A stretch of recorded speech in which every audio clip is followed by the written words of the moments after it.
அனைவருக்கும் வணக்கம். நான் உங்கள் கார்த்திக். கடந்த வாரம் தமிழ்நாடு முதலமைச்சர் மு.க.ஸ்டாலின் அவர்கள் முன்னெடுத்த மக்கள் பணிகளை பற்றி விரிவாக காணலாம். இது என்று முதல்வர். தாதா சாஹேப் பால்கே விருது பெற்ற நடிகர் திரு ரஜினிகாந்த் அவர்களுக்கும் மற்றும் தேசிய திரைப்பட விருதுகளை பெற்ற மற்ற கலைஞர்களுக்கும் தமிழ்நாடு முதலமைச்சர் மு.க.ஸ்டாலின் அவர்கள் வாழ்த்து தெரிவித்தார். இதை பற்றியும் மேலும் அக்டோபர் 25ஆம் தேதி நடைபெற்ற மக்கள் பணிகளை பற்றியும் தற்போது காணலாம். அக்டோபர் 25, 2021 திரைத்துறையின் உயரிய விருதான தாதா சாஹேப் பால்கே விருது பெறும் அன்பு நண்பர் சூப்பர் ஸ்டார் ரஜினிகாந்த் அவர்களுக்கு நெஞ்சம் நிறைந்த வாழ்த்துக்கள். திரைவானின் சூரியன் ரஜினி அவர்கள் தமிழ் திரையுலகை அடுத்த கட்டத்திற்கு கொண்டு சென்று உலகளவிலான பல விருதுகளை பெற வேண்டும். வாழ்த்துக்கள். நேசத்துடன் திரைக்கலையை போற்றி தரமான படங்கள் வெளியே நம் நெஞ்சகங்களில் இடம் பிடித்து இப்போது தேசிய திரைப்பட விருதுகள் பெறும் வெற்றிமாறன், விஜய் சேதுபதி, தனுஷ், ஆர் பார்த்திபன், இமான் மற்றும் நாக விஷால் ஆகியோருக்கும் எனது வாழ்த்துக்கள் இவ்வாறு குறிப்பிட்டுள்ளார். மேலும் மாண்புமிகு தமிழ்நாடு முதலமைச்சர் திரு மு.க.ஸ்டாலின் அவர்கள் ரஜினிகாந்த் அவர்களை தொலைபேசியில் தொடர்பு கொண்டு தனது வாழ்த்துக்களை தெரிவித்துக் கொண்டார். மாண்புமிகு தமிழ்நாடு முதலமைச்சர் திரு மு.க.ஸ்டாலின் அவர்கள் தலைமையில் அக்டோபர் 25ஆம் தேதி தலைமைச் செயலகத்தில் மாநில அளவிலான வங்கியாளர்கள் குழு சிறப்பு கூட்டம் நடைபெற்றது. இந்நிகழ்ச்சியில் உரையாற்றிய முதலமைச்சர் கிட்டத்தட்ட 20 லட்சம் கோடி ரூபாய் ஜிஎஸ்டியுடன் நாட்டிலேயே இரண்டாவது பெரிய மாநில பொருளாதாரமாக தமிழ்நாடு உள்ளது. தமிழக அரசு பல்வேறு முக்கிய நலத்திட்டங்கள் மற்றும் மேம்பாட்டு திட்டங்கள் செயல்படுத்திக் கொண்டிருக்கிறது. இது மாநிலத்தின் வளர்ச்சிக்கு மட்டுமல்லாமல் மக்களின் வளர்ச்சிக்கு, குறிப்பாக சமூகத்தின் ஏழை மற்றும் நலிந்த பிரிவினரின் வாழ்க்கை மற்றும் வாழ்வாதாரத்தை மேம்படுத்தியுள்ளது. மக்களும் வளர வேண்டும், தொழில் நிறுவனங்களும் வளர வேண்டும், அரசும் வளர வேண்டும். இதுதான் உண்மையான வளர்ச்சி. இதில் எது ஒன்று தேய்ந்தாலும் அது வளர்ச்சி ஆகாது. அனைத்து வங்கிகளும் சமுதாயத்தின் பின்தங்கிய பிரிவுகளைச் சேர்ந்த ஏழை மக்களுக்கு கல்வி கடன் வழங்க வேண்டும் என்று முதலமைச்சர் மு.க.ஸ்டாலின் கேட்டுக்கொண்டார்.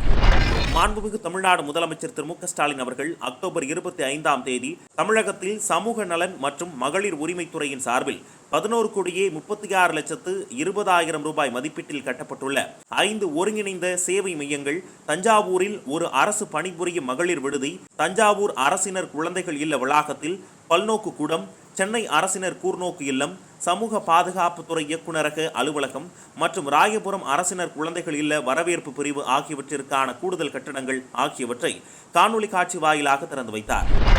மாண்புமிகு தமிழ்நாடு முதலமைச்சர் திரு மு.க.ஸ்டாலின் அவர்கள் அக்டோபர் 25ஆம் தேதி தலைமைச் செயலகத்தில் நிதித்துறையின் கீழ் செயல்படும் கருவூல கணக்குத்துறை சார்பில் 15,10,74,000 ரூபாய் மதிப்பீட்டில் திருநெல்வேலி, காஞ்சிபுரம் மற்றும் திண்டுக்கல்லில் கட்டப்பட்டுள்ள 3 மாவட்ட கருவூல அலுவலக கட்டடங்களையும், மண்ணச்சநல்லூர், பூவிருந்தவள்ளி, மயிலாடுதுறை மற்றும் திண்டிவனம் ஆகிய இடங்களில் கட்டப்பட்டுள்ள 4 சார் கருவூல அலுவலர் கட்டடங்களையும் காணொலி காட்சி வாயிலாக திறந்து வைத்தார்.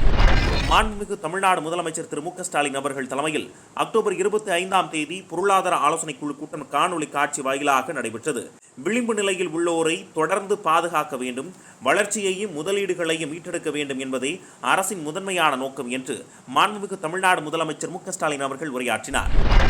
வெள்ளத்தில் சிக்கிக்கொண்ட தாய் மற்றும் குழந்தையை காப்பாற்றிய இளைஞர்களை தமிழ்நாடு முதலமைச்சர் மு.க.ஸ்டாலின் அவர்கள் பாராட்டியுள்ளார். இதை பற்றியும் மேலும் அக்டோபர் 26ஆம் தேதி நடைபெற்ற மக்கள் பணிகளை பற்றியும் தற்போது காணலாம். அக்டோபர் 26, 2021 சேலம் மாவட்டம் ஆத்தூர் அருகே உள்ள ஆனைவாரி நீர்வீழ்ச்சியில் சுற்றுலா பயணிகள் குளித்துக் கொண்டிருந்த போது ஏற்பட்ட திடீர் வெள்ளப்பெருக்கில் குழந்தையுடன் இளம்பெண் ஒருவர் சிக்கிக் கொண்டார். குழந்தையையும் தாயையும் சில இளைஞர்கள் பாதுகாப்பாக காப்பாற்றினர். இந்த சம்பவம் தொடர்பான வீடியோ சமூக வலைதளங்களில் வெளியாகி வைரலானது. வெள்ளப்பெருக்கின் போது தங்கள் உயிரையும் பொருட்படுத்தாது துணிவோடு போராடி தாயையும் குழந்தையையும் காப்பாற்றிய இளைஞர்களை அனைவரும் பாராட்டி வருகின்றனர். இது குறித்து அறிந்த தமிழ்நாடு முதலமைச்சர் மு.க.ஸ்டாலின் தாயையும் சேயையும் காப்பாற்றியவர்களின் தீரமிக்க செயல் பாராட்டுக்குரியது. அரசால் சிறப்பிக்கப்படுவார்கள். தன்னுயிர் பாராது பிறரது உயிர் காக்க துணிந்த அவர்களது தீரத்தில் மனித நேயமே ஒளிர்கிறது. பேரிடர்களின் போது பொதுமக்கள் கவனமுடன் இருக்க வேண்டும். பண்புடையார் பட்டுண்டு உலகம் என குறிப்பிட்டுள்ளார். மாண்புமிகு தமிழ்நாடு முதலமைச்சர் திரு மு.க.ஸ்டாலின் அவர்கள் தலைமையில் அக்டோபர் 26ஆம் தேதி தலைமைச் செயலகத்தில் வடகிழக்கு பருவமழை முன்னெச்சரிக்கை நடவடிக்கைகள் தொடர்பாக ஆய்வுக் கூட்டம் நடைபெற்றது. இக்கூட்டத்தில் உரையாற்றிய முதலமைச்சர் பேரிடர் காலத்தில் மக்களை காக்க வேண்டிய பெரும் கடமை அரசுக்கும் அரசு அதிகாரிகளுக்கும் உள்ளது. உபகரணங்கள் போன்றவற்றை தயார் நிலையில் வைத்திருக்க வேண்டும். முன்னெச்சரிக்கை நடவடிக்கைகளை விரைவாக எடுப்பது மட்டுமல்ல, எத்தகைய பேரிடரையும் தாங்கும் வல்லமை கொண்டவர்களாக நம்மை நாமே தயார்படுத்திக் கொள்ளவும் வேண்டும். சென்னையில் மாநில அவசர கட்டுப்பாட்டு மையமும் 38 மாவட்டங்கள் மாவட்டங்களில் உள்ள அவசர கட்டுப்பாட்டு மையமும் 24 மணி நேரமும் உரிய துறை அலுவலர்களோடு செயல்பட வேண்டும். தமிழ்நாடு பேரிடர் மேலாண்மை உதவி மையத்தை 1070 மற்றும் 1077 என்ற கட்டணமில்லா தொலைபேசி எண்கள் மூலம் தொடர்பு கொள்ளலாம். இயற்கையை இயைந்து வெல்வோம் என்ற அந்த உறுதியை நாம் எடுத்துக்கொள்வோம் என்று தமிழ்நாடு முதலமைச்சர் மு.க. ஸ்டாலின் அவர்கள் உரையாற்றினார். கள்ளக்குறிச்சி மாவட்டம் சங்கராபுரம் நகரத்தில் பட்டாசு கடையில் ஏற்பட்ட தீ விபத்து காரணமாக 5 உயிரிழந்தனர் என அறிந்து மிகுந்த வேதனை அடைந்தேன். உயிரிழந்தோருக்கு தலா 5 லட்சமும் தீவிர சிகிச்சையில் இருப்போருக்கு தலா 1 லட்சமும் CMRF நிதியிலிருந்து வழங்க முதலமைச்சர் மு.க. ஸ்டாலின் அவர்கள் அக்டோபர் 26ஆம் தேதி உத்தரவிட்டுள்ளார். செங்கல்பட்டு மாவட்டம் கடப்பாக்கத்தில் உள்ள அரசு பள்ளியில் தமிழ்நாடு முதலமைச்சர் மு.க. ஸ்டாலின் அவர்கள் திடீர் ஆய்வு மேற்கொண்டார். இதை பற்றியும் மேலும் அக்டோபர் 27ஆம் தேதி நடைபெற்ற மக்கள் பணிகளை பற்றியும் தற்போது காணலாம். அக்டோபர் 27, 2021 மாண்புமிகு தமிழ்நாடு முதலமைச்சர் திரு மு.க. ஸ்டாலின் அவர்கள் அக்டோபர் 27ஆம் தேதி விழுப்புரம் மாவட்ட முதலியார்குப்பத்தில் இல்லம் தேடி கல்வி திட்டத்தை தொடங்கி வைப்பதற்காக செல்லும் வழியில் செங்கல்பட்டு மாவட்ட கடப்பாக்கத்தில் உள்ள திரு பே. கிருஷ்ணா அரசு மேல்நிலைப் பள்ளிக்கு நேரில் சென்று திடீர் ஆய்வு மேற்கொண்டார். இந்த ஆய்வின் போது மாண்புமிகு தமிழ்நாடு முதலமைச்சர் மு.க. ஸ்டாலின் அவர்களிடம் பள்ளியின் தலைமை ஆசிரியர் திரு ஜெர்னாஸ் ஜான் அவர்கள் பள்ளி நிர்வாக செயல்பாடுகள் குறித்து விவரித்தார். மேலும் மாண்புமிகு தமிழ்நாடு முதலமைச்சர் அவர்கள் வகுப்பறைகளுக்கு சென்று ஆசிரியர்கள் மற்றும் மாணாக்கர்களிடம் உரையாற்றினார். கல்வியில் மிகுந்த கவனம் செலுத்துவதோடு ஆசிரியர்கள் மாணாக்கர்கள் அனைவரும் கொரோனா பாதுகாப்பு நடைமுறைகளை தவறாமல் பின்பற்ற வேண்டும் என்று அறிவுறுத்தினார். பின்னர் பள்ளியின் அனைத்து வகுப்பறைகள், ஆய்வகம், உணவு தயாரிக்கும் கூடம் ஆகியவற்றையும் மாண்புமிகு தமிழ்நாடு முதலமைச்சர் மு.க. ஸ்டாலின் அவர்கள் பார்வையிட்டதோடு மாணாக்கர்களுக்கு தினசரி உணவு வழங்கும் பட்டியலில் உள்ளவாறு மதிய உணவு தயாரிக்கப்படுகிறது என்பதையும் ஆய்வு செய்தார். திராவிடம் என்றால் என்ன என்று கேட்கும் கோமாளிகளே, இதுதான் திராவிடம் என்று தமிழ்நாடு முதலமைச்சர் மு.க. ஸ்டாலின் அவர்கள் பதிலடி கொடுத்தார். அதை பற்றி தற்போது விரிவாக காணலாம். அக்டோபர் 27ஆம் தேதி பள்ளிக்கல்வித்துறையின் இல்லம் தேடி கல்வி திட்டத்தை விழுப்புரம் மாவட்டம் முதலியார்குப்பத்தில் தமிழ்நாடு முதலமைச்சர் மு.க. ஸ்டாலின் தொடங்கி வைத்தார். தமிழ்நாடு அரசு குழந்தைகளின் பள்ளிக் கல்வி மற்றும் எதிர்காலத்தில் மிகுந்த அக்கறை கொண்டுள்ளது என்றும் இல்லம் தேடி கல்வி திட்டமானது குடியிருப்பு அடிப்படையில் மாணவ மாணவியர்களை அவர்கள் வசிப்பிடம் அருகே சென்று தன்னார்வலர்களின் பங்கேற்புடன் மாணவர்களுக்கு கற்றல் வாய்ப்பை வழங்க வழிவகை செய்கிறது என்றும் இத்திட்டத்தினை பெற்றோர்களும் குழந்தைகளும் பகுதி மக்களும் தன்னார்வலர்களும் நல்லதொரு வாய்ப்பாக பயன்படுத்தி அமைக்கப்பட்டுள்ள பள்ளி மேலாண்மை குழுக்கள் வாயிலாக ஒன்றிணைத்து நம் குழந்தைகளின் ஒளிமயமான எதிர்காலத்திற்கான பாதையை அமைத்துக் கொடுப்பதற்காக வகுக்கப்பட்டுள்ளது என்றும் தெரிவித்தார். இல்லம் தேடி கல்வி திட்டத்தின் அடிப்படையில் இக்கல்வி ஆண்டில் 6 மாத காலத்திற்கு வாரத்திற்கு 6 மணி நேரம் தன்னார்வலர்களின் மூலம் மாணவர்களை அன்றாட கற்றல் செயல்பாடுகளில் எளிய முறையில் படிப்படியாக பங்கேற்க செய்ய திட்டமிடப்பட்டுள்ளது. இல்லம் தேடி கல்வி திட்டமானது விழுப்புரம், கடலூர், திருச்சிராப்பள்ளி, தஞ்சாவூர், நாகப்பட்டினம், மதுரை, திண்டுக்கல், ஈரோடு, காஞ்சிபுரம், கன்னியாகுமரி, கிருஷ்ணகிரி மற்றும் நீலகிரி ஆகிய 12 மாவட்டங்களில் 2 வார காலத்திற்கு முன்னோட்ட அடிப்படையில் செயல்படுத்தப்பட்டு அதன் வாயிலாக கிடைக்கப்பெறும் சிறந்த கற்றல் விளைவுகளை அடிப்படையாக கொண்டு பதிவு செய்துள்ள தன்னார்வலர்கள் கிராம அளவில் பள்ளி மேலாண்மை குழு மூலமாக தேர்வு செய்யப்படுவர். தன்னார்வலர்களுக்கு தேவையான பயிற்சிகள் வழங்கிய பின் இல்லம் தேடி கல்வி திட்டத்தில் இணைக்கப்படுவர். நவம்பர் 15ஆம் தேதிக்கு பின்னர் அனைத்து மாவட்டங்களிலும் இத்திட்டம் படிப்படியாகவும் தொடர்பணியாகவும் நடைபெறும். இத்திட்டத்திற்கென சேவையாற்ற விருப்பமுடைய 38 மாவட்டங்களில் உள்ள தன்னார்வலர்கள் அனைவரும் தங்கள் விவரங்களை இல்லம் தேடி கல்வி .tnschools.gov.in என்ற இணையதளம் வழியே கணினி மற்றும் ஸ்மார்ட் போன் மூலமாகவும் மேலும் அரசு உயர் மற்றும் மேல்நிலைப் பள்ளிகளில் உள்ள ஹைடெக் லேப்ஸ் மூலமாகவும் பதிவு செய்ய நமது அரசு வழிவகை செய்துள்ளது என்று தெரிவித்தார். இல்லம் தேடி கல்வி திட்டம் லட்சக்கணக்கான மாணவர்கள் வாழ்வில் ஒளியேற்றும். நேரடி வகுப்புகள் தரும் பயனை ஆன்லைன் கல்வி தராது. கொரோனா காலத்தில் மாணவர்கள் தான் அதிகமாக பாதிக்கப்பட்டனர். மாணவர்களின் கற்றல் இடைவெளியை சரி செய்ய பள்ளிக் கல்வித்துறை நடவடிக்கை எடுத்துள்ளது. மாநில சுயாட்சி, மத நல்லிணக்கம் போன்ற பல செயல்களை செய்து வரும் நிலையில்தான் இல்லம் தேடி கல்வி திட்டங்களையும் கொண்டு வருகிறோம். திராவிடம் என்றால் என்ன என்று சில கோமாளிகள் கேட்கிறார்கள். இது போன்ற திட்டங்கள் தான் திராவிடம். ஒரு காலத்தில் இன்னார் தான் படிக்க வேண்டும், இன்னார் படிக்கக்கூடாது என்று இருந்த நிலையை மாற்றிய ஆட்சி திராவிட ஆட்சி. ஏழை எளிய விளிம்பு நிலை மக்கள் மற்றும் பட்டியலின பழங்குடியின மக்களுக்கு பல திட்டங்களை இந்த அரசு செயல்படுத்தி வருகிறது என உரையாற்றினார். மேலும் இந்நிகழ்ச்சியில் மாண்புமிகு தமிழ்நாடு முதலமைச்சர் அவர்கள் இல்லம் தேடி கல்வி திட்டம் குறித்து விழிப்புணர்வு ஏற்படுத்திட மாணவ மாணவியரின் மிதிவண்டி பேரணியை கொடியசைத்து துவக்கி வைத்தார். மேலும் திட்ட கையேட்டினையும் திட்ட கருப்பொருள் பாடல் மற்றும் காணொலியையும் வெளியிட்டு தன்னார்வலர்களுக்கான செயலியையும் தொடங்கி வைத்தார். அதனைத் தொடர்ந்து பயிற்சி வகுப்புகள் நடைபெறும் இடத்திற்கு சென்று மாணவ மாணவியர்களுக்கு கல்வி கற்பிக்கப்படுவதை பார்வையிட்டு அவர்களுக்கு இனிப்புகள் மற்றும் கல்வி உபகரணங்களை வழங்கி அவர்களுடன் உரையாடினார். மேலும் இல்லம் தேடி கல்வி திட்ட தொடக்க விழா மேடைக்கு பின்னணியில் இடம்பெற்ற திட்டம் குறித்த பேனர், முதல்வர் வெளியிட்ட கையேடு, இணையதளம் என எங்குமே முதலமைச்சரின் புகைப்படம் கூட இடம்பெறவில்லை. வெற்று விளம்பரங்களை விரும்பாமல் மக்களுக்கான திட்டங்கள் நேரடியாக மக்களுக்கு பயன்படுகிறதா என்பதில் மட்டுமே முதலமைச்சர் கவனம் செலுத்தி வருவது மக்களிடையே நம்பிக்கையை ஏற்படுத்தியுள்ளது என்று பலரும் தங்களின் பாராட்டுகளை தெரிவித்துள்ளனர். அக்டோபர் 27ஆம் தேதி மழை வெள்ளத்தால் பாதிக்கப்பட்ட கேரள மாநில மக்களுக்கு உதவுவதற்கு தமிழ்நாட்டின் எல்லையோர மாவட்ட ஆட்சித்தலைவர்களுக்கு அறிவுறுத்தியுள்ளதாகவும், முல்லை பெரியார் அணை தொடர்பாக 2 மாநில மக்களின் நலனும் பாதிக்கப்படுவதை தமிழ்நாடு அரசு உறுதி செய்யும் எனவும் தமிழ்நாடு முதலமைச்சர் மு.க.ஸ்டாலின் கேரள முதலமைச்சர் பினராயி விஜயனுக்கு கடிதம் எழுதியுள்ளார். ஐஐடி நுழைவுத் தேர்வில் தேர்ச்சி பெற்ற மாணவனின் கல்வி கட்டணத்தை தமிழ்நாடு அரசே ஏற்கும் என்று தமிழ்நாடு முதலமைச்சர் மு.க.ஸ்டாலின் அவர்கள் அறிவித்துள்ளார். இதை பற்றியும் மேலும் அக்டோபர் 28ஆம் தேதி நடைபெற்ற மக்கள் பணிகளை பற்றியும் தற்போது காணலாம். அக்டோபர் 28, 2021 திருச்சி மாவட்டத்தைச் சேர்ந்த அருண்குமார் என்ற மாணவர் சமீபத்தில் நடைபெற்ற JEE தேர்வில் வெற்றி பெற்று 17,061வது இடமும், JEE மெயின் தேர்விலும் தேர்ச்சி பெற்று 12,175வது இடத்தையும் பிடித்துள்ளார். அருண்குமார் இந்த ஆண்டு ஹைதராபாத்தில் உள்ள இந்திய தொழில்நுட்பக் கழகத்தில் பொறியியல் படிப்பு படிப்பதற்கான நுழைவுத் தேர்வில் தேர்ச்சி பெற்றுள்ளார். இந்நிலையில் மாணவர் அருண்குமாரின் குடும்ப நிலை அறிந்த முதலமைச்சர் மு.க.ஸ்டாலின் அவர்கள் அக்டோபர் 28ஆம் தேதி அருண்குமாரை குடும்பத்தோடு நேரில் வரவழைத்து பாராட்டி வாழ்த்தினார். எளிய பின்புலத்திலிருந்து வந்து அரசு பள்ளியில் படித்து இச்சாதனையை நிகழ்த்திய மாணவரை பாராட்டிய மாண்புமிகு முதலமைச்சர் மு.க.ஸ்டாலின் அவரது மேற்படிப்புக்கான கல்விச் செலவு முழுவதையும் தமிழ்நாடு அரசை ஏற்கும் என உறுதியளித்தார்.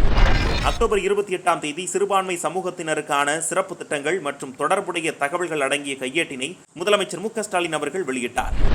அக்டோபர் 28ஆம் தேதி சமத்துவம், சமூக நீதியும் இரு கண்கள் என சமூக அரசியல் தளத்தில் புரட்சியை நிகழ்த்தி காட்டிய திராவிட கொள்கைகளை நெஞ்சில் ஏந்தி கல்லூரிகளின் உட்கட்டமைப்பு வசதிகளை மேம்படுத்தி வருகிறது நமது அரசு. பல்வேறு கல்லூரிகளில் ஏற்படுத்தப்பட்டுள்ள உட்கட்டமைப்பு வசதிகளை திறந்து வைத்தேன் என்று தமிழ்நாடு முதலமைச்சர் மு.க.ஸ்டாலின் அவர்கள் ட்விட்டரில் பதிவிட்டார். அக்டோபர் 28ஆம் தேதி 2019-2020 ஆண்டிற்கான தேசிய நாட்டு நல பணித்திட்ட விருதுகளை பெற்றவர்கள் தமிழ்நாடு முதலமைச்சர் மு.க.ஸ்டாலின் அவர்களை சந்தித்து வாழ்த்து பெற்றனர். மாண்புமிகு முதலமைச்சர் மு.க.ஸ்டாலின் அவர்களை அக்டோபர் 28ஆம் தேதி தலைமைச் செயலகத்தில் பெருநாட்டில் நடைபெற்ற சர்வதேச ஜூனியர் துப்பாக்கிச் சுடும் போட்டியில் வெள்ளிப்பதக்கம் வென்ற செல்வி நிவேதிகா அவர்கள் சந்தித்து வாழ்த்து பெற்றார். அக்டோபர் 28ஆம் தேதி கனடா நாட்டின் பாதுகாப்புத்துறை அமைச்சராக நியமிக்கப்பட்டுள்ள தமிழ்நாட்டை பூர்வீகமாக கொண்ட அனிதா ஆனந்துக்கு தமிழ்நாடு முதலமைச்சர் மு.க.ஸ்டாலின் ட்விட்டரில் வாழ்த்து தெரிவித்துள்ளார். அக்டோபர் 28ஆம் தேதி முன்னாள் சட்டமன்ற உறுப்பினர் மேடை கலைவாணர் திரு நன்மாறன் அவர்களின் மறைவு செய்தி அறிந்து தமிழ்நாடு முதலமைச்சர் மு.க.ஸ்டாலின் அவர்கள் தனது ட்விட்டர் பக்கத்தில் எளிமை பண்பாலும் அயராத உழைப்பாலும் அனைத்து தரப்பினரின் நன்மதிப்பையும் பெற்றவர், இலக்கிய நயத்தால் மேடை கலைவாணர் என பெயர் பெற்ற மதுரையின் மாணிக்கம், என் இனிய நண்பர் திரு நன்மாறன் அவர்களின் மறைவு அதிர்ச்சி அளிக்கிறது. அவரை இழந்து தவிக்கும் அனைவருக்கும் எனது ஆழ்ந்த இரங்கல் என்று குறிப்பிட்டார். 67வது தேசிய திரைப்பட விருதுகள் வழங்கும் விழாவில் பார்த்திபன் இயக்கி தயாரித்து நடித்த ஒத்த செருப்பு படத்துக்கு சிறந்த படத்திற்கான நடுவர் தேர்வு விருது வழங்கப்பட்டது. இந்நிலையில் அக்டோபர் 28ஆம் தேதி பார்த்திபன் தமிழ்நாடு முதலமைச்சர் மு.க.ஸ்டாலின் அவர்களை தலைமைச் செயலகத்தில் சந்தித்து வாழ்த்து பெற்றார். அக்டோபர் 29ஆம் தேதி கீழடியில் தமிழ்நாடு முதலமைச்சர் மு.க.ஸ்டாலின் அவர்கள் ஆய்வு மேற்கொண்டார். இதை பற்றியும் மேலும் அக்டோபர் 29ஆம் தேதி நடைபெற்ற பணிகளை பற்றியும் தற்போது காணலாம். அக்டோபர் 29, 2021 மாண்புமிகு தமிழ்நாடு முதலமைச்சர் திரு மு.க.ஸ்டாலின் அவர்கள் அக்டோபர் 29ஆம் தேதி சிவகங்கை மாவட்டம் திருப்புவனம் வட்டம் கீழடியில் பள்ளி சந்தை திடலில் 110 ஏக்கர் பரப்பளவில் அமைந்துள்ள துல்லியல் மேட்டில் நடைபெற்று வரும் அகழாய்வு பணிகளை பார்வையிட்டு ஆய்வு செய்தார். கீழடி அகழாய்வு தளத்திற்கு தமிழ்நாடு முதலமைச்சர் நேரில் சென்று அங்கு வைக்கப்பட்டுள்ள கீழடி அகழாய்வு விளக்க காட்சியினை பார்வையிட்டார். தற்போது 7ஆம் கட்ட ஆய்வுப் பணிகள் கீழடி மற்றும் அதனை சுற்றியுள்ள கொந்தகை, அகரம் மற்றும் மணலூர் ஆகிய இடங்களில் பிப்ரவரி மாதம் பணிகள் துவங்கப்பட்டு நடைபெற்று வருகிறது. அதனைத் தொடர்ந்து தமிழ்நாடு அரசு தொல்லியல் துறையால் 4 கட்டங்களாக கீழடி அகழாய்வுகள் இதுவரை வெளிக்கொணரப்பட்டுள்ள 11,470 தொல்பொருட்களில் முக்கியத்துவம் நிறைந்த தொல்பொருட்களை காட்சிப்படுத்துவதற்காக அமைக்கப்பட்டுள்ள காட்சி கூடத்தினை மாண்புமிகு தமிழ்நாடு முதலமைச்சர் மு.க.ஸ்டாலின் அவர்கள் பார்வையிட்டார். பின்னர் கீழடியில் தற்போது அமைக்கப்பட்டுள்ள 8 அகழாய்வு குறிகளை மாண்புமிகு தமிழ்நாடு முதலமைச்சர் அவர்கள் நேரடியாக பார்வையிட்டு ஆய்வுப் பணிகள் குறித்த விவரங்களை தொல்லியல் துறை அலுவலர்களிடம் கேட்டறிந்தார். மேலும் சிவகங்கை மாவட்டம் கொந்தகை கிராமத்தில் கீழடி தொல்பொருட்களை காட்சிப்படுத்திய பொதுப்பணித்துறையின் மூலம் ரூபாய் 12.21 கோடி மதிப்பீட்டில் அமைக்கப்பட்டு வரும் உலகத்தரம் வாய்ந்த புதிய அகழ்வைப்பகத்தின் கட்டுமான பணிகள் குறித்தும் மாண்புமிகு தமிழ்நாடு முதலமைச்சர் மு.க.ஸ்டாலின் அவர்கள் அலுவலர்களிடம் கேட்டறிந்தார். அக்டோபர் 29ஆம் தேதி உலக சிக்கன நாளை முன்னிட்டு உலக மொழிகள் அனைத்தும் சிக்கனத்தின் தேவையையும் மேன்மையையும் எடுத்துரைக்கின்றன. வருவதையெல்லாம் செலவு செய்யாமல் எதிர்காலத்திற்கென சேமிப்பது அனைவருக்கும் நலன் பயக்கும். அதற்கு சிக்கனம் தேவை, இக்கணம். வேர்ல்டு த்ரிஃப்ட் டே என்று தமிழ்நாடு முதலமைச்சர் மு.க. ஸ்டாலின் ட்விட்டரில் பதிவிட்டார். மாண்புமிகு முதலமைச்சர் மு.க. ஸ்டாலின் அவர்கள் அக்டோபர் 29ஆம் தேதி மதுரை புதிய எல்லிஸ் நகரில் உள்ள மார்க்சிஸ்ட் கம்யூனிஸ்ட் கட்சி அலுவலகத்தில் வைக்கப்பட்டுள்ள மறைந்த மார்க்சிஸ்ட் கம்யூனிஸ்ட் கட்சியின் முன்னாள் சட்டமன்ற உறுப்பினர் திரு என் நன்மாறன் அவர்களின் உடலுக்கு மலர் மாலை வைத்து அஞ்சலி செலுத்தினார். உடல்நலக்குறைவால் மருத்துவமனையில் அனுமதிக்கப்பட்டுள்ள அருமை நண்பர் திரு ரஜினிகாந்த் அவர்கள் விரைந்து நலம் பெற்று இல்லம் திரும்ப விளைகிறேன் என்று தமிழ்நாடு முதலமைச்சர் மு.க. ஸ்டாலின் ட்விட்டரில் பதிவிட்டார். இலங்கை தமிழர்களின் நலன் காக்க 23 பேர் கொண்ட குழுவை அமைத்து அரசாணை பிறப்பித்தது தமிழ்நாடு அரசு. இந்த குழுவின் தலைவராக மாண்புமிகு சிறுபான்மையினர் நலத்துறை அமைச்சர் மஸ்தானும், துணைத் தலைவராக நாடாளுமன்ற உறுப்பினர் கலாநிதி வீராசாமியும் நியமிக்கப்பட்டுள்ளனர். மறைந்த பழம்பெரும் கன்னட நடிகர் ராஜ்குமார் அவர்களின் மகனான பவர் ஸ்டார் புனித் ராஜ்குமார் அவர்களின் மறைவை அறிந்து பெரும் அதிர்ச்சியும் வேதனையும் அடைந்தேன். எங்கள் இருவரது குடும்பங்களும் பல்லாண்டுகளாக நல்ல உறவை பேணி வந்துள்ளோம். அந்த வகையில் தனிப்பட்ட முறையிலும் இது எனக்கு இழப்பாகும். பெரும் புகழ் கொண்ட நட்சத்திரமாக விளங்கிய போதும் எளிமையான மனிதராகவே புனித் ராஜ்குமார் இருந்தார். தலைவர் கலைஞர் அவர்களின் மறைவுக்கு தமது குடும்பத்தின் சார்பில் இரங்கல் தெரிவிக்க எங்கள் கோபாலபுரம் இல்லம் தேடி அவர் வந்தது இன்னும் என் நெஞ்சில் பசுமையாக நிழலாடுகிறது. புனித் ராஜ்குமாரின் மறைவால் கன்னட திரையுலகம் தன் மிகச்சிறந்த சமகால அடையாளங்களுள் ஒருவரை இழந்துள்ளது. இது ஈடு செய்ய முடியாத இழப்பு. அவரது இழப்பில் தவிக்கும் புனித் ராஜ்குமார் அவர்களின் குடும்பத்தினருக்கும் கர்நாடக மக்கள் அனைவருக்கும் எனது ஆழ்ந்த இரங்கலையும் ஆறுதலையும் தெரிவித்துக் கொள்கிறேன் என்று தமிழ்நாடு முதலமைச்சர் மு.க. ஸ்டாலின் அவர்கள் தெரிவித்தார். மதுரையில் நடைபெற்று வரும் பல்வழிச்சாலை மேம்பால பணிகள், கலைஞர் நினைவு நூலகம் அமைக்கும் பணிகளை தமிழ்நாடு முதலமைச்சர் மு.க. ஸ்டாலின் அவர்கள் பார்வையிட்டார். இதை பற்றியும் மேலும் அக்டோபர் 29ஆம் தேதி நடைபெற்ற மக்கள் பணிகளை பற்றியும் தற்போது காணலாம். மதுரை தொண்டி சாலை மற்றும் மதுரை சுற்றுச்சாலை சந்திப்பில் 53 கோடியே 12 லட்சம் ரூபாய் மதிப்பீட்டில் கட்டப்பட்டு வரும் பல்வழி சாலை மேம்பால பணிகளை மாண்புமிகு தமிழ்நாடு முதலமைச்சர் மு.க. ஸ்டாலின் அவர்கள் பார்வையிட்டு ஆய்வு செய்தார். திருச்சிராப்பள்ளி பக்கம் அணுகு சாலை அமைக்கும் பணியும் முடிவுற்றுள்ளது. தூத்துக்குடி பக்கம் அணுகு சாலை அமைக்கும் பணி நடைபெற்று வருகிறது. பணிகள் அனைத்தையும் இந்த ஆண்டு இறுதிக்குள் முடிக்க தமிழ்நாடு முதலமைச்சர் மு.க. ஸ்டாலின் அவர்கள் அறிவுறுத்தினார். அதனைத் தொடர்ந்து குருவிக்காரன் சாலை சந்திப்பு பகுதியில் ஆற்றின் குறுக்கே செல்லும் தரைப்பாலத்தினை 23 கோடியே 17 லட்சம் ரூபாய் மதிப்பீட்டில் உயர்மட்ட பாலமாக மாற்றி அமைக்கும் பணிகளை மாண்புமிகு தமிழ்நாடு முதலமைச்சர் மு.க. ஸ்டாலின் அவர்கள் பார்வையிட்டு ஆய்வு செய்தார். பின்னர் ஓபுளாப்பட்டித்துறை பகுதியில் உள்ள தரைப்பாலத்தினை 23 கோடி ரூபாய் மதிப்பீட்டில் உயர்மட்ட பாலமாக மாற்றி அமைக்கும் பணிகளை மாண்புமிகு தமிழ்நாடு முதலமைச்சர் மு.க. ஸ்டாலின் அவர்கள் பார்வையிட்டு ஆய்வு செய்தார். இதனைத் தொடர்ந்து சீர்மிகு நகர திட்டத்தின் கீழ் 84 கோடியே 12 லட்சம் ரூபாய் செலவில் வைகை ஆற்றக்கரையை மேம்படுத்தும் பணிகளை மாண்புமிகு தமிழ்நாடு முதலமைச்சர் மு.க. ஸ்டாலின் அவர்கள் பார்வையிட்டு ஆய்வு செய்து அங்கு அமைக்கப்பட்டு வரும் பூங்காவில் மரக்கன்றுகளை நட்டு வைத்து சிறப்பித்தார். மேலும் மதுரை புதுநத்தம் சாலையில் பொதுப்பணித்துறைக்கு சொந்தமான 2.61 ஏக்கர் நிலத்தில் 2,22,815 சதுர அடி பரப்பளவில் நவீன வசதிகளுடன் கலைஞர் நினைவு நூலகம் அமைக்கப்பட்டுள்ள இடத்தை மாண்புமிகு தமிழ்நாடு முதலமைச்சர் அவர்கள் பார்வையிட்டு ஆய்வு செய்தார். மேலும் அங்கு தன்னை சந்திக்க வந்த மதுரை மக்கள் அனைவரிடமும் கலந்துரையாடி மாணவ மாணவிகளுடன் புகைப்படமும் எடுத்துக்கொண்டார் தமிழ்நாடு முதலமைச்சர் மு.க. ஸ்டாலின் அவர்கள். மாண்புமிகு முதலமைச்சர் மு.க. ஸ்டாலின் அவர்களை அக்டோபர் 29ஆம் தேதி மதுரையில் பட்டிமன்ற நடுவர் பேராசிரியர் திரு சாலமன் பாப்பையா அவர்கள் தலைமையில் தமிழறிஞர்கள் சந்தித்து பேரறிஞர் அண்ணா அவர்கள் தமிழ்நாடு என சட்டமன்றத்தில் தீர்மானம் நிறைவேற்றி பெயர் மாற்றிய ஜூலை 18ஆம் நாளை தமிழ்நாடு நாள் என்று அறிவிக்க வேண்டும் என கோரிக்கை வைத்தனர். திருவேடகம் கிராமத்தைச் சேர்ந்த சோபனா என்ற மாணவி தான் கல்லூரி சேர்ந்து படிப்பதற்கு பண வசதி இல்லாமல் ஏழ்மை நிலையில் இருப்பதாக தமிழ்நாடு முதலமைச்சர் மு.க. ஸ்டாலின் அவர்களுக்கு 2 மாதங்களுக்கு முன்பு கடிதம் எழுதினார். அம்மாணவியின் கடிதத்தை கனிவுடன் பரிசீலித்து தமிழ்நாடு முதலமைச்சர் மு.க. ஸ்டாலின் மாணவி சோபனாவிற்கு மதுரை ஸ்ரீ மீனாட்சி அரசினர் மகளிர் கல்லூரியில் பிபிஏ பட்டப்படிப்பு பயில ஏற்பாடு செய்தார். மேலும் தமிழ்நாடு முதலமைச்சர் அவர்களை சென்னையில் நேரில் வந்து சந்தித்து நன்றி தெரிவிப்பதற்கு தன்னிடம் பண வசதி இல்லை என்று அம்மாணவி முதலமைச்சர் அவர்களுக்கு கடிதம் மூலம் தெரிவித்தார். இந்நிலையில் அக்டோபர் 29ஆம் தேதி மதுரையில் அரசு திட்டப் பணிகளை ஆய்வு செய்த பின்னர் அரசு வாகனத்தை திருவேடகம் கிராமத்திற்கு அனுப்பி வைத்து மாணவி செல்வி சோபனா மற்றும் அவரது பெற்றோரை மதுரை அரசு விருந்தினர் மாளிகைக்கு வரவழைத்தார் முதலமைச்சர் மு.க. ஸ்டாலின். குடும்பத்தினரோடு வந்த அந்த மாணவிக்கு பட்டப்படிப்பிற்கான புத்தகங்கள், புத்தகப்பை, கல்வி உபகரணங்கள் மற்றும் நிதி உதவி வழங்கி மாண்புமிகு முதலமைச்சர் அவர்கள் வாழ்த்தினார். ஜூலை 18ஆம் நாள் தமிழ்நாடு நாள் என கொண்டாடப்படும் என்று தமிழ்நாடு முதலமைச்சர் மு.க. ஸ்டாலின் அவர்கள் தெரிவித்தார். இதை பற்றியும் மேலும் அக்டோபர் 30ஆம் தேதி நடைபெற்ற மக்கள் பணிகளை பற்றியும் தற்போது காணலாம். அக்டோபர் 30, 2021 மாண்புமிகு முதலமைச்சர் மு.க. ஸ்டாலின் அவர்கள் அக்டோபர் 30ஆம் தேதி பசுமன் முத்துராமலிங்க தேவர் அவர்களின் 114வது பிறந்தநாள் விழாவை முன்னிட்டு பசுமொன்னில் அமைந்துள்ள அன்னாரது திருவுருவச் சிலைக்கு மாலை அணிவித்து மரியாதை செலுத்தினார். சாதி ஏற்றத்தாழ்வுகளுக்கு எதிராக முழங்கி மத நல்லிணக்கம் பேணிய பசுமன் முத்துராமலிங்க தேவர் திருமகனார் அவர்களது முத்து மொழிகளை பின்பற்றி ஒற்றுமையுடன் வாழ்ந்து அவருக்கு பெருமை சேர்ப்போம். வாழ்க அவரது புகழ், வெல்க அவரது சிந்தனைகள் என்று தமிழ்நாடு முதலமைச்சர் மு.க.ஸ்டாலின் அவர்கள் தனது ட்விட்டர் பக்கத்தில் பதிவிட்டார். தமிழ்நாடு முழுவதும் நடைபெறும் 7வது மெகா கொரோனா தடுப்பூசி சிறப்பு முகாமையொட்டி விருதுநகர் மாவட்டம் அருப்புக்கோட்டையில் நடைபெறும் கொரோனா தடுப்பூசி முகாமை முதலமைச்சர் மு.க.ஸ்டாலின் ஆய்வு செய்தார். கொரோனா பேரிடர் காலத்தில் மாணவ செல்வங்களுக்கு ஏற்பட்டுள்ள கற்றல் இடைவெளியை நிரப்ப திமுக அரசு முனைப்போடு செயல்பட்டு வருகிறது. ஊரடங்கு காலம் முடிந்து நவம்பர் 1ஆம் நாள் பள்ளிக்கு வரவுள்ள குழந்தைகளை வரவேற்கிறேன். பள்ளிகளை பயன்படுத்தி அறிவீர் சிறந்து விளங்குக என்று தமிழ்நாடு முதலமைச்சர் மு.க.ஸ்டாலின் அவர்கள் வேண்டுகோள் விடுத்தார். தமிழர் நிலத்துக்கு தமிழ்நாடு என தமிழின் தலைமகன் பேரறிஞர் அண்ணா அவர்கள் பெயர் சூட்டிய ஜூலை 18ஆம் நாளை தமிழ்நாடு நாள் என கொண்டாட விரைவில் அரசாணை வெளியிடப்படும். நவம்பர் 1ஆம் நாள் எல்லை காவலர்கள் 110 பேருக்கு சிறப்பு நிர்வாக 1 லட்சம் ரூபாய் பொற்கிழி வழங்கப்படும் என்று தமிழ்நாடு முதலமைச்சர் மு.க.ஸ்டாலின் அவர்கள் தெரிவித்தார்.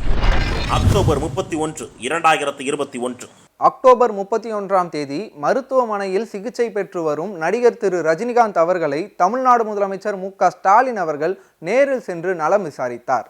சென்னை ராஜீவ்காந்தி அரசு பொது மருத்துவமனையில் சிகிச்சை பெற்று வரும் மார்க்சிஸ்ட் கம்யூனிஸ்ட் கட்சியின் மாநில செயலாளர் கே. பாலகிருஷ்ணனை சந்தித்து உடல்நலம் குறித்து விசாரித்தார் தமிழ்நாடு முதலமைச்சர் மு.க.ஸ்டாலின் அவர்கள்.